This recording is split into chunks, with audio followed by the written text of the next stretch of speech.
This program has been brought to you thanks to the generous contributions of our patrons on Patreon.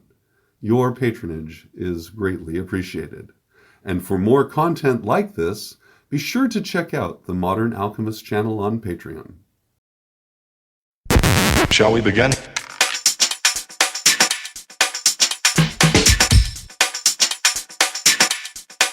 Let's begin now.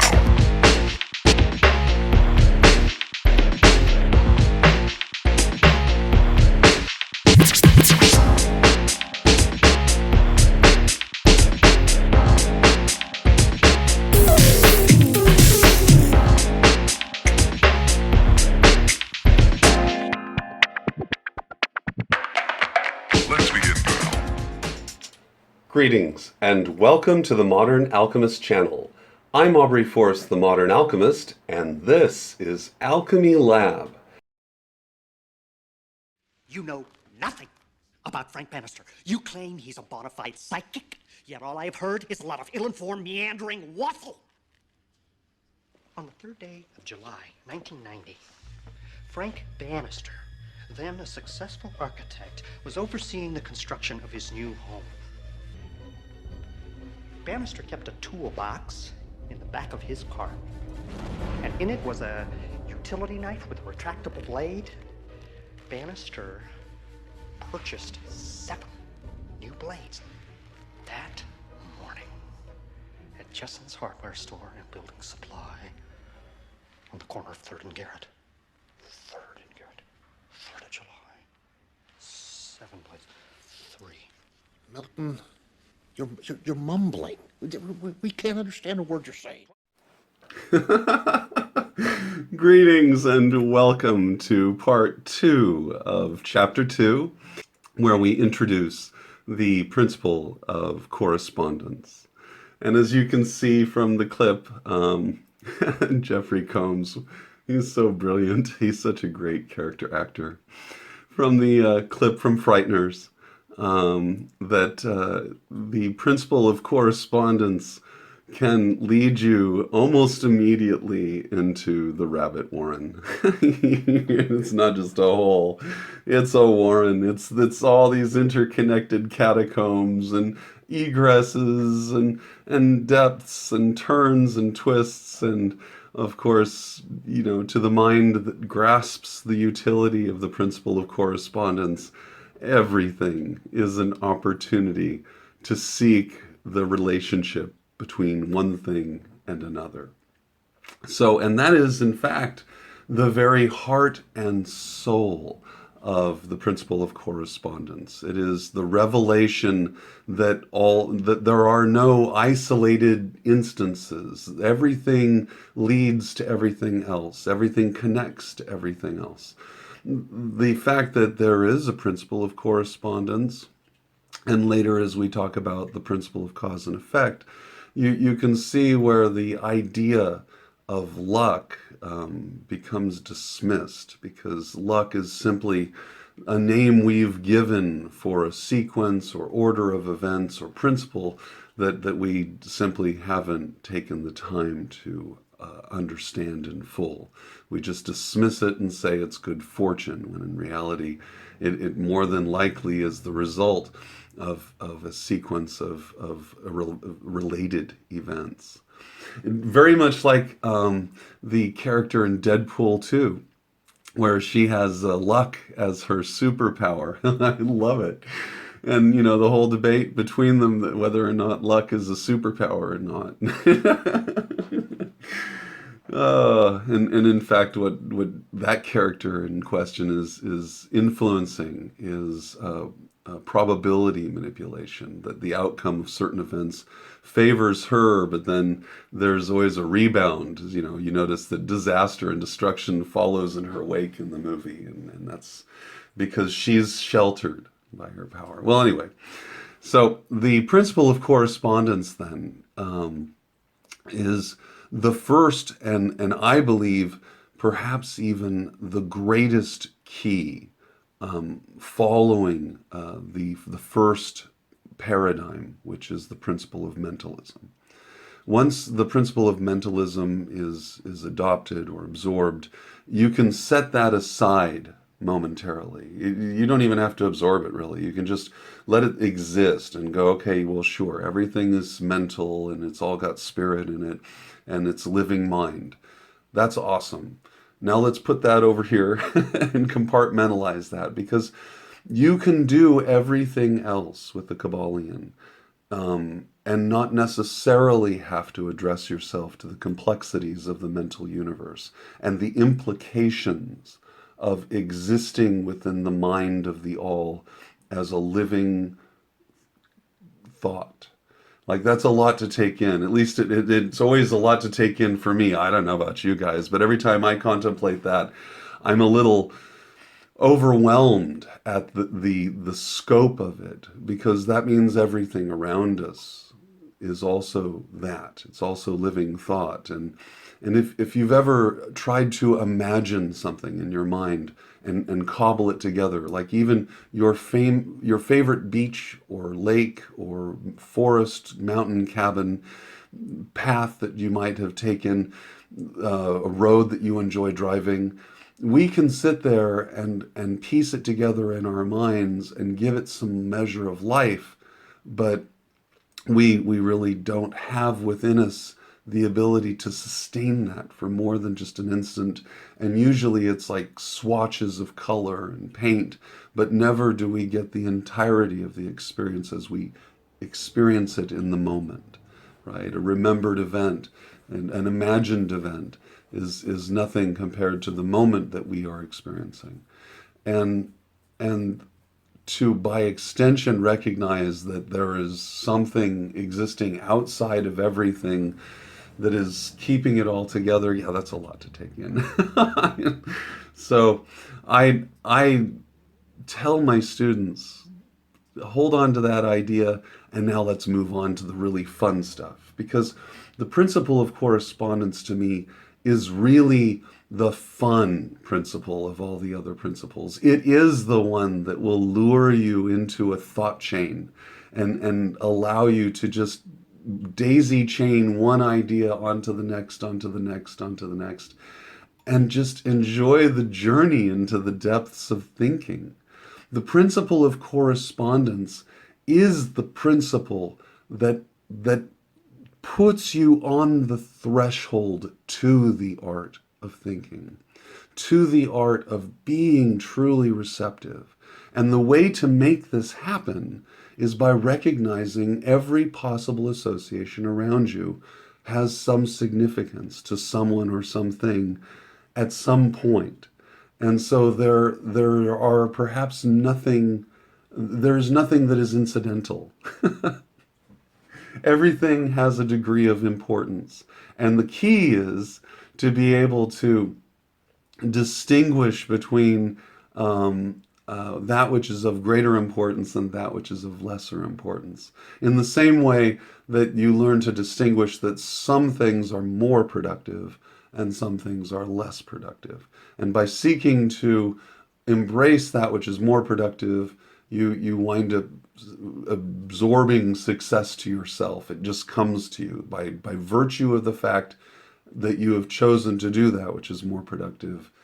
And as a consequence of that act, then you get the reward, right, of things becoming better or easier. Well, in that context, then, it's really important to recognize that the principle of correspondence is one where when you begin to engage in this and start seeking corresponding relationships, the first and most important thing is to seek an understanding of what is common consciousness, meaning what is commonly understood by those that are creating the fabric of the world around us. You know, as to quote a horrible quote that was misquoted and abused, when Obama got up there and he made this statement that he said, "You didn't build that." And he was talking to small businesses and people in communities. And essentially what he was saying is that someone went before you and developed the infrastructure so that you could sustain your business. And without that, you wouldn't have a business, right? That's essentially the spirit of that idea. Well, in the same context, we didn't build our language. Someone else has been working on that for a long time, and there is a small body of someone else's who regularly manage what we consider as official language. And then we announce, later on, hey, as a result of common consciousness, this word is now considered a word. And as such, we acknowledge it as a word. So Truthiness by Stephen Colbert, a few years back, that wound up becoming something that at one point was a made-up word, and then later on, because of its utility, was adopted as an actual word by the Webster Commission. So that's just one thing, but it's one of the biggest things. The fact that you didn't build your language. That means that it is incumbent upon you to seek an understanding of your language and why language is used at all, why your language is used in the way it is used, what is expressed as a result of the selection of the words which you choose. Because this language teaches us how to think. And I am in agreement with the idea that the nature of the language that you are taught as you are a child growing up has dramatic influence on the measure of your conception mentally. Meaning that some languages might afford you a greater opportunity to express your experience, and other languages perhaps a diminished capacity. English, in my opinion, is a language that has a significantly diminished capacity for expressing esoteric concepts in multiple layers. And this is because the English language is a language of commerce. And so as a result, it's designed to narrow the discussion down rather than broaden its scope. And the words that we use are very specific, with very specific meanings, as opposed to Eastern languages, where a word may be defined, like Hebrew, for instance. A word is defined not necessarily by itself, but by the context wherein that word is placed. So these are definitely things to consider. The reason I mention language is because language leads us to the first game that I like to play in terms of correspondence, and that's the name game. The name game is what led me to my esoteric schmackdowns. So when looking at names, it helps to understand that originally, when a person is given a name when they're born, originally, not so much today, especially in the West, the name would call upon a couple different things, depending on the culture. Some names would be designed so that the child would know their association to the family line. And so they might be named after a grandparent and after a significant uncle, or perhaps their father. And that this name, that's why some of these Latin countries might have children with 4 and maybe even 5 names before they get to their surname. It seems like a lot. In America, you're fortunate to have a middle name, so you have 3 names, right? Your given name, your middle name, and your surname. Well, in Latin countries, this can extend out an extra couple names because they want to recognize where that child comes from as that child's name is spoken. Other countries use names to recognize associations with divine powers. Again, within Latin cultures, but also throughout all of Christian-dominated cultures, you would see names that are given biblically and with biblical associations.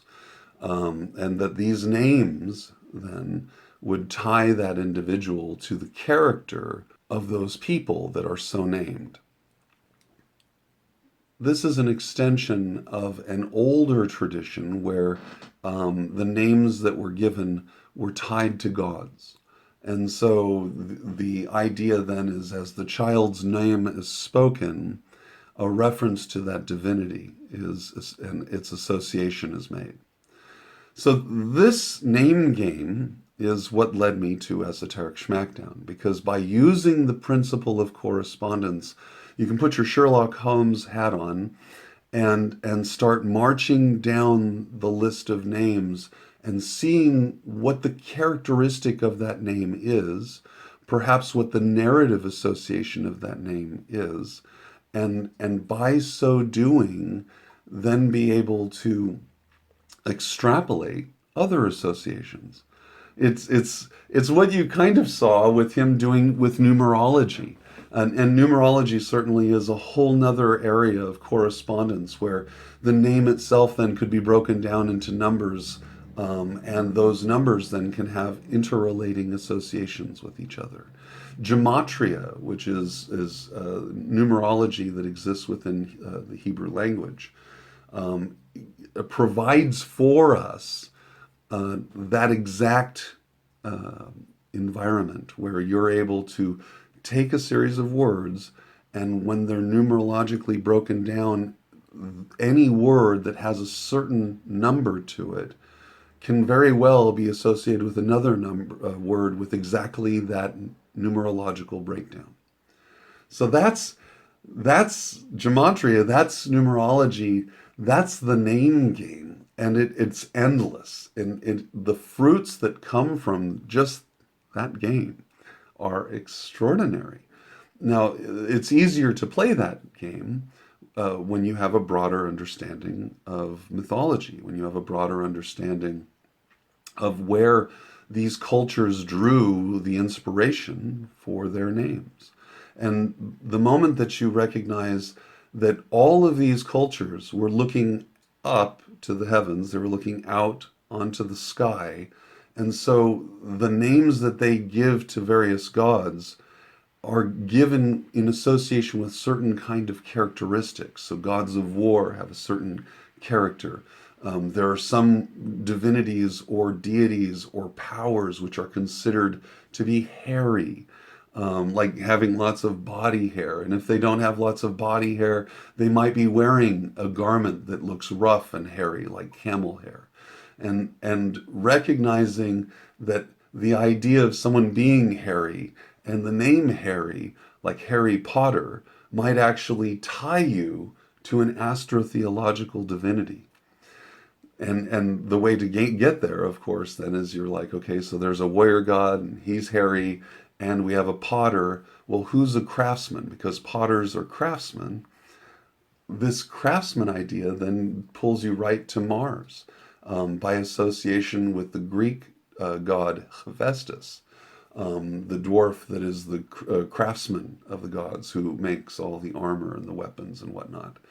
And so understanding the one plus the other ties you to this astrotheological characteristic opens up an entire new aspect, for instance, in the book Harry Potter, by recognizing that he fulfills a particular kind of savior archetype, right down to the fact that his face is scarred, not unlike the scarification on the surface of Mars. And of course, other cultures, like the Native American cultures, the name for Mars is in fact Scarface. So it pulls all of that together. It's so exciting. And this is the fun. This is the joy. This is the awesomeness of the principle of correspondence.